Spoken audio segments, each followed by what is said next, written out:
para o que aconteceu durante o jogo e no que eu acho que o Guto merece de crítica, né? Que a gente vai começar a entrar nessa parte de sistema. Quando o Guto opta por tirar os laterais do jogo, né? Não relacionar no banco de reservas, seja por qual motivo for, ao que tudo indica, disciplinar. Quando você escolhe, no jogo decisivo, não colocar o da função para fazer, você corre esse risco. Você assume essa responsabilidade. E o Guto assumiu essa responsabilidade para ele. Para mim, o Guto foi o grande responsável por construir o sonho do Remo para o acesso, e se ele não tivesse chegado e ajudado os caras, o Remo não estaria brigando pelo acesso. Então ele foi o grande responsável por isso. Mas também, se o Remo não subir, vai passar muito por ele. Porque quando você faz a escolha, você assume o risco. E eu acho que ele não deveria ter assumido esse risco. Até agora, no jogo, nos bastidores, todo mundo está calado sobre o que aconteceu durante a semana lá no Remo. Todo mundo está calado. Ninguém quer falar, ninguém quer dizer, mas aconteceu algo. A gente tem ideia do que aconteceu. E aí eu não vou ser leviano para poder cravar, porque eu ainda não tenho a confirmação. Mas independente do que aconteceu, né, porque aconteceu algo, mas seja o que for, o Guto, na minha visão, não deveria ter agido dessa forma. Você pune o clube duas vezes.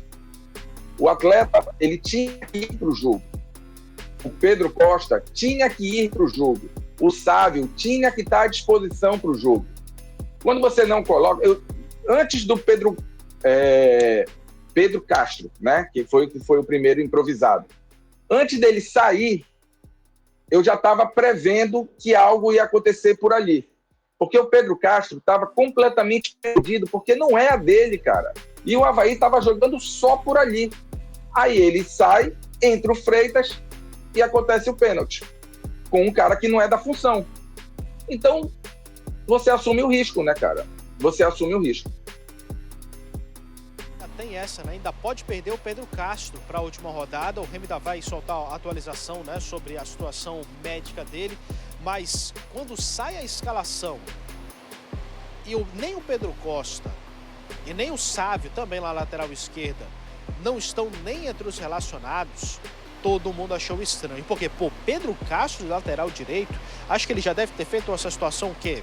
Uma vez na vida só, ou poucas vezes. O Jaderson já teve experiência na lateral direita do clube do Remo e outras vezes, talvez seria uma opção melhor do que o Pedro Castro por ali. E aí você fala sobre o que aconteceu durante a semana, Michel. E aqui eu vou usar o condicional, tá? Porque ainda está se apurando essas informações, você está trabalhando também junto com o Abner. O Abner, inclusive, que disse no canal dele ontem que vai segurar um pouco, não vai falar tanto nisso, por isso eu vou falar o seguinte. Teria acontecido durante a semana de um problema com o Sávio e também com o Pedro Costa, de que eles teriam exagerado um pouco mais em uma noite e chegado um pouco alterados e muito tarde no hotel do time lá em Santa Catarina. Por isso eu falo, teriam. Mas essa é a história que estão contando por aí.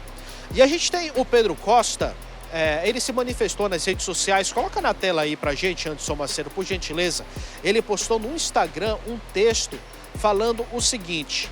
Vamos ver aí, o Anderson, por gentileza, coloca aí pra gente no ar, pra gente conseguir ler aqui pra galera do rádio também acompanhar. Estão circulando falsas acusações sobre o meu nome por eu não ter sido relacionado na última partida. Sempre respeitei o clube no qual defendo e vou respeitar até o último dia. Nunca fui um atleta indisciplinado e sempre cumpri com meus compromissos. Estão dizendo que eu fui pra noitada e por isso fiquei fora do jogo.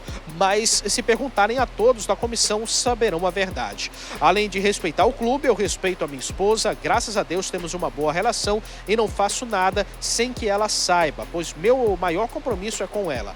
Inverdades como essa podem afetar minha vida profissional e também a minha vida pessoal, algo que poderia prejudicar o meu casamento. Foi o que disse aí o Pedro Castro nas redes sociais. Ele se manifestou, Michel. Pedro Costa. Eu não sei se você vai querer também falar o que você sabe também, por enquanto, mas já é um jogador aparecendo e desmentindo essas histórias que surgiram, principalmente depois que acabou o jogo contra o Avaí. Cuidado, porque é o Pedro Costa esse, né? O lateral. Né? Já ouvi história do Kaique também, enfim. Mas eles têm que ter muito cuidado, porque é a vida pessoal do atleta. Então, por isso que eu não vou afirmar, afinal de contas, o Remo optou por não externar essa situação. No meu ponto de vista, era para ter sido externado. Né? E se o jogador agora está chegando e está desmentindo e dizendo que não estava, não sou eu aqui de Belém que vou dizer que ele estava, né? Então não vou atrapalhar a vida dele. Se ele está dizendo lá para a mulher dele que ele não estava, né? É ele que se vire com a mulher dele lá.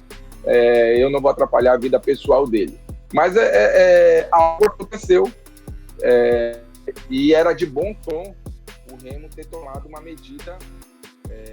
Quando você protege muito, cara, por vezes, é o que eu estou falando de assumir o risco, né, o tempo todo. Você assume o risco. E aí acontece esse tipo de coisa. Se desse tudo certo, beleza, ninguém ia ficar sabendo, ia ficar tudo por isso mesmo. Como deu errado, as coisas começam a vir à tona. E aí é o risco que você assume. Eu não correria esse risco. Valendo 200 milhões de reais de orçamento para a temporada do ano que vem, num jogo decisivo, eu não ia abrir mão dos meus 2 laterais por causa de disciplina. Eles não vão casar com a minha filha, eles não vão casar com nenhum parente meu. Então, expõe, coloca os caras na parede e fala, agora vocês vão ter que jogar para dar a resposta, porque senão a culpa vai ser de vocês. Para mim, o pensamento certo e a condução certa seria essa. E aí você podia punir o cara no salário. E não punir o clube, o time. O time foi sem lateral no banco, sem lateral titular, e tomou 3 gols por onde não tinha lateral. E aqui eu tenho o comentário do Juan Franco aqui no chat. Estou de olho, tá? Bom dia. Deixe para repercutir esses boatos ou informações depois que acabar o campeonato. Vocês mexendo nisso vão atrapalhar a concentração do nosso Leão. Eu acho que o ambiente já está caótico bem antes dessas informações saírem. Porque gera um desconforto entre o próprio elenco, cara. Porque um grupo de jogadores está trabalhando, deve ter preferido ficar um pouco mais quieto, e o outro quis um pouco mais de agito e teria exagerado um pouquinho mais, né? Talvez, eu concordo com o Michel nessa questão de externar. E tem que cobrar os caras. E eles vão ter que dar uma resposta para a torcida no domingo contra o Goiás. Porque se manter eles no estaleiro de novo, no banco de reservas, só vai fazer a situação ficar pior. O Remo já tem desfalques demais para estar se importando nesse momento em questões disciplinares. É claro que isso é importante ao longo da temporada, você poderia fazer isso ao longo da temporada, mas não em um jogo como esse, né? E aí o Guto preferiu assumir essa responsabilidade. Fala, Michel. João, eu concordo com você, mas agora é tarde, cara. Tarde. Agora já pode ser tarde. Vou falar melhor. Agora já pode ser tarde. Então, se vai botar os caras para... A não ser que o Guto fale, não, eu vou continuar sem botar os caras. Aí beleza. Agora, se vai botar os caras para jogar, pô, tu tem que pegar e põe os caras para jogar, pô. Para mim foi muito errada a decisão, é mais uma prova, porque você tira o cara do jogo mais importante e coloca o cara no último jogo. E aí, o que adiantou? Por que não botou no penúltimo também? Se era para botar no último, põe no penúltimo. Agora não tem que mais. Agora, na minha visão, o certo é nem botar mais. se o Marcelino recuperar, coloca lá, põe para jogar e pronto. Agora, se for para botar no último, para dar resposta agora, no último, agora não precisa mais, pô. Agora ninguém precisa mais deles. Peito, assumir o que aconteceu, contar essa história de fato, contar a verdade, partindo da boca, inclusive, dos próprios jogadores, ou de algum membro da comissão, de quem estava lá que possa realmente falar, e enterrar esse assunto, cara. E tem que se fazer isso o mais cedo possível, porque quanto mais essas histórias se prolongarem, e a torcida comenta, não precisa nem a gente falar aqui, já tem gente que abriu o verbo aí nas redes sociais também, não precisa a gente trazer essa informação, tem que se já superar esse assunto o mais rápido possível, e enterrar esse problema e colocar uma responsabilidade até a mais nesses caras. De falar o seguinte, olha, você foi punido no último jogo, não jogou, a gente acabou se punindo também, mas agora é hora de mostrar o porquê vocês fazem parte do Clube do Remo. De jogar, dar a volta por cima e ganhar o jogo contra o Goiás. Não tem como ser outra coisa. Vamos ouvir o Guto Ferreira, porque ele falou, deu um depoimento interessante depois do jogo também, a gente vai mostrar agora aqui na programação, sobre expectativa e esperança, porque a torcida criou muita expectativa sobre esse jogo contra o Avaí. E vamos ouvir o técnico azulino. O Remo tem uma expectativa muito grande, passando uma ideia de que tudo seria fácil. O campeonato não é fácil. As partidas pesadas na reta final já tinha tido antes algumas partidas muito pesadas que nós conseguimos vencer.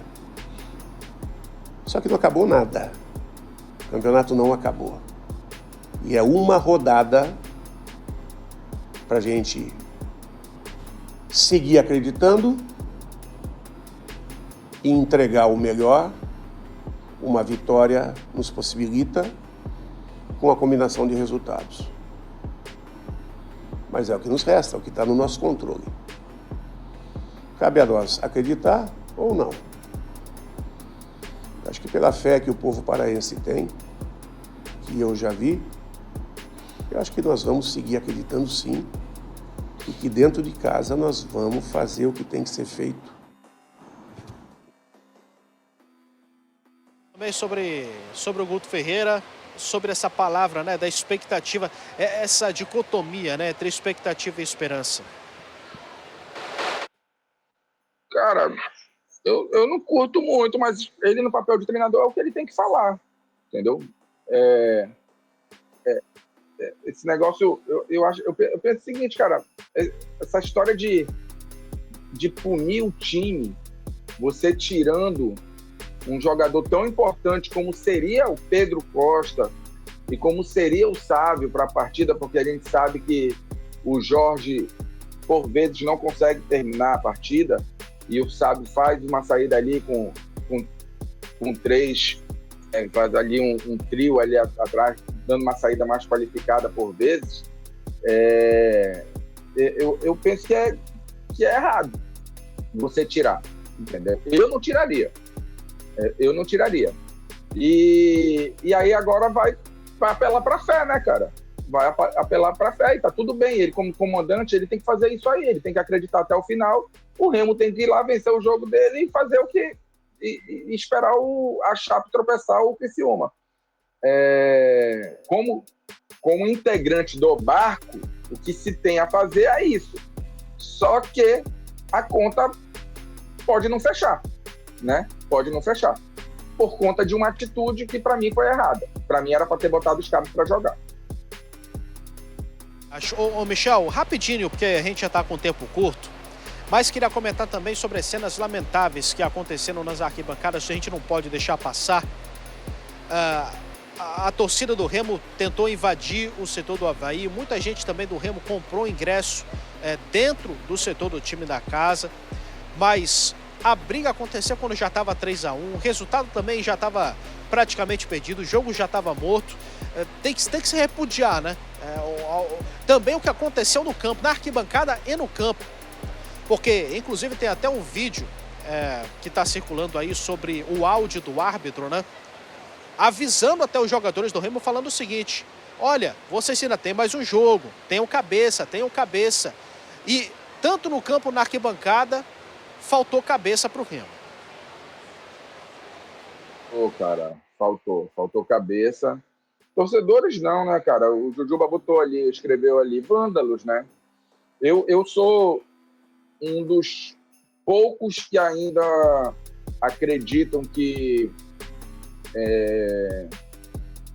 a organizada ainda tem jeito no Brasil.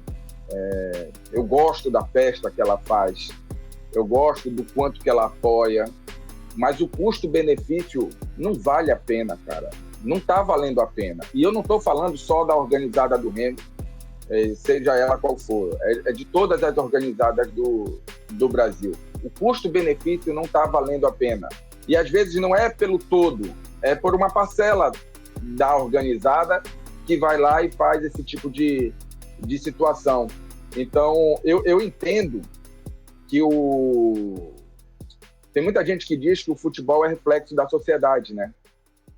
Mas eu ainda entendo que o futebol ele pode ser um caminho para mudar a história da sociedade. Ele pode ser um agente transformador da sociedade. Mas, para isso, as pessoas que estão à frente do futebol precisam levar a sério e impedir que esse tipo de coisa aconteça no estádio de futebol. Punir, de fato, quem fez e quem faz esse tipo de situação, que não leva a lugar nenhum, pelo contrário. Isso eu estou falando da torcida, né? Falando dos jogadores, dos dois, tem gente, legal, eles brigaram, deram sangue, o Uruguai é isso, é raça, é tudo. Cara, você está disputando 200 milhões e você não tem o controle emocional de entender que aquele time não está disputando mais nada, e você vai e dá soco no outro, vai pro soco, porque esses caras saíram pro soco mesmo. Cara, surreal. Acho o Diego muito bom jogador, o Nico me surpreendeu muito, é importante pro time, e o que eles fizeram, cara, foi de uma irresponsabilidade imensa. Você pode tentar justificar, explica, mas não justifica. E acho que o Remo vai perder muito com a ausência desses dois jogadores, cara. Principalmente o Hernandes, o Remo tem aí o seu principal jogador, pelo menos o mais técnico depois do Pedro Rocha, fora desse jogo, e vai ser um desfalque enorme. O superchat aqui pra gente finalizar o programa de hoje: se vocês estiverem confiando no Goianiense para ganhar da Chape, esqueçam, já estão liberando os titulares e alguns reservas, vão querer atrapalhar o Goiás. Presidente do Atlético Goianiense, eu vi ainda há pouco nas redes sociais, falou que nunca vai torcer para o Goiás subir para a primeira divisão. Eu já acho que eles vão fazer o máximo possível para atrapalhar o Goiás, né? Então, vamos ver aí o que vai acontecer, né? Porque são concorrentes diretos, o Atlético Goianiense pega a Chape, mas também o Remo tem um duelo direto contra o Goiás. Então não sei se o Remo vai tentar entrar em contato com o pessoal lá em Goiânia do Atlético para tentar fazer um bem bolado por lá, mas enfim, vamos ver o que vai acontecer. 11h41, valeu, Michel, obrigado, viu? Fala, Michel. Nessa história toda, eu penso que é mais fácil o Cuiabá vencer a equipe da... O Cuiabá pega o Criciúma, né, em casa. Eu acho que é mais fácil o Cuiabá vencer o jogo dele do que a Chape empatar com o Atlético Goianiense.